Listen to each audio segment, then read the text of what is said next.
Hi friends, Yami's വ്ലോഗിലേക്ക് എല്ലാവർക്കും സ്വാഗതം. എല്ലാവർക്കും സുഖമാണല്ലോ. അപ്പോൾ ഞാൻ കരുതി നോമ്പൊക്കെ മുറിക്കുന്നവർക്ക് പെട്ടെന്ന് ഉണ്ടാക്കാൻ പറ്റിയ ഒരു സ്നാക്സ് ഉണ്ടാക്കാമെന്ന് കരുതി. അത് ബ്രെഡ് കൊണ്ടാണ് ഞാൻ ഉണ്ടാക്കുന്നത്. അതിനെ നമ്മൾ പക്കാവട എന്നാണ് പറഞ്ഞത്, പക്കവട.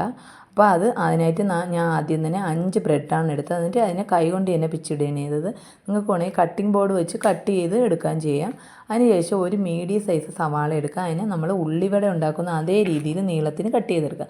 അതിനുശേഷം ഒരു ക്യാരറ്റ് എടുത്ത് അതിനെ കുനുകുനാന്നരിഞ്ഞ് അതും കൂടെ ചേർക്കുക.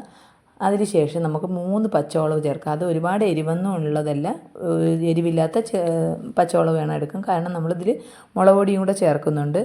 അതിനുശേഷം നമുക്ക് കറിവേപ്പില ചേർക്കുക. ഒരു 2-3 തണ്ട് കറിവേപ്പിലയും കൂടെ ചേർത്തതിന് ശേഷം 1 ടീസ്പൂൺ ഇഞ്ചി വെളുത്തുള്ളി പേസ്റ്റ് ചേർക്കുക. അതേപോലെ തന്നെ 1 ടീസ്പൂൺ ഗരം മസാലപ്പൊടി, അതേപോലെ 1 ടീസ്പൂൺ പെരിഞ്ചീരകം കൂടെ ചേർക്കാം. പെരിഞ്ചീരകം പൊടിച്ചത് വേണമെങ്കിലും ചേർക്കാം, പൊടിക്കാത്തത് വേണമെങ്കിലും ചേർക്കാം. അതിനുശേഷം 1.5 ടേബിൾ സ്പൂൺ മൈദാമാവ്, 1.5 ടേബിൾ സ്പൂൺ കോൺഫ്ലവർ കൂടെ ചേർക്കാം. 1/4 ടീസ്പൂൺ മുളക് പൊടിയും കൂടെ ചേർക്കാം. ആവശ്യത്തിന് ഉപ്പും ചേർത്ത് നമുക്ക് നല്ലോണം ഒന്ന് കുഴച്ചെടുക്കാം. ഈ കോൺഫ്ലവറിന് പകരം നമുക്ക് വേണമെങ്കിൽ കടലമാവ് വേണമെങ്കിലും ചേർക്കാം. 2 ചേർത്താലും ഒരേ സെയിം ടേസ്റ്റ് തന്നെയാണ്. ഇപ്പോൾ ഞാൻ ഉപയോഗിച്ചിരിക്കുന്നത് കോൺഫ്ലവറാണ് കേട്ടോ. എന്നിട്ട് നമുക്ക് നല്ലോണം ഒന്ന് ഇതെല്ലാം കൂടെ മിക്സ് ചെയ്തെടുക്കാം.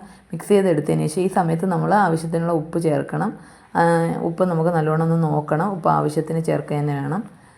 അപ്പോൾ അതിന് ശേഷം നമുക്ക് നല്ലോണം ഒന്ന് മിക്സ് ചെയ്തെടുക്കാം. മിക്സ് ചെയ്തെടുത്തതിന് ശേഷം നമ്മൾ ആവശ്യത്തിന് മാത്രം വെള്ളം ചേർക്കണം, കാരണം ഇതിൽ ഉള്ളിയിൽ ആവശ്യത്തിന് വെള്ളം ഇതിൽ നിന്ന് നമുക്ക് ഉപ്പൂടെ ചേർക്കുന്ന സമയത്ത് വരുന്നുണ്ട്, അതിൽ നിന്ന് തന്നെ വരുന്നുണ്ട്. അതുകൊണ്ട് തന്നെ നമുക്ക് ആവശ്യത്തിന് വെള്ളം ചേർക്കണം. അത് ഒരുപാട് അങ്ങ് വെള്ളം ചേർത്ത് കുഴഞ്ഞു പോയി കഴിഞ്ഞ് നമ്മൾ എണ്ണയിലോട്ട് ഇടുന്ന സമയത്ത്, മാവ് ഉരുട്ടി ഇടുന്ന സമയത്ത് പൊടിഞ്ഞു പോവുകയും ഇങ്ങനെ പൊടിഞ്ഞ് വിട്ട് മാറുകയും ചെയ്യും. അതേപോലെ തന്നെ ഉള്ളു വേവാനും, ഉള്ളു പെട്ടെന്ന് വേവയില്ല. അതുകൊണ്ടാണ് ആവശ്യത്തിന് മാത്രം വെള്ളം ചേർത്ത് നമ്മൾ ഉരുട്ടിയെടുക്കണം.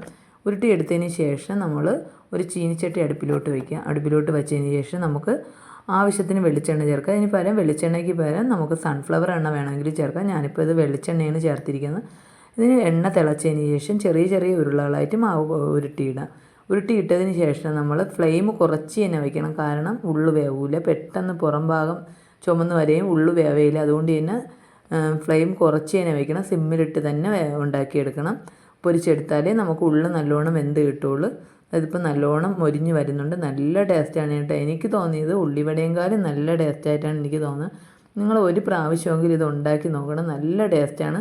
അതിനുശേഷം നമുക്ക് ഇത് തക്കാളി സോസിൻ്റെ കൂടെ നല്ലോണം മുക്കി കഴിക്കാൻ പറ്റിയ നല്ല ടേസ്റ്റുള്ളൊരു സ്നാക്സാണ് കേട്ടോ. ഞാനിപ്പോൾ അത് കാണിച്ചിട്ടില്ല. വീട്ടിലുണ്ടെങ്കിൽ ഞങ്ങൾക്ക് അതിൻ്റെ കൂടെ വേണമെങ്കിലും കഴിക്കാം, വെറുതെ വേണമെങ്കിലും കഴിക്കാം. നല്ല ടേസ്റ്റാണ്. അപ്പോൾ എല്ലാവരും എൻ്റെ ചാനൽ ഇഷ്ടപ്പെടുകയാണെങ്കിൽ ഒന്ന് സബ്സ്ക്രൈബ് ചെയ്ത് സഹായിക്കണേ മക്കളെ. മറ്റൊരു വീഡിയോയുമായി വരുന്നവർ ടാറ്റാ.